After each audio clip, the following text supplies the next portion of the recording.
todos los matrimonios cristianos. A child leading prayer at the Catholic Mass celebrated this past week in the Dominican Republic for the 2017 Caminata Un Paso por Mi Familia, a pro-family march. The auxiliary bishop of Santo Domingo, Bishop Faustino Burgos Brisman, said, "If the family crumbles, then society, the nation, and the world will crumble as well." He said the march is a call to take another look at family and see where we are taking it. Pope Francis sent a message to health workers and organizations last week saying compassion is the heart of what they do.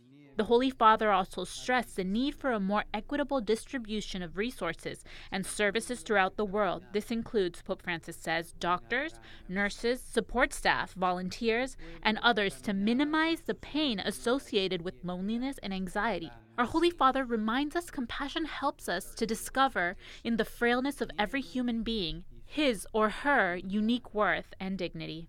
The Australian State Parliament marathon debate on euthanasia came to an abrupt end last Friday after a lawmaker collapsed in his office.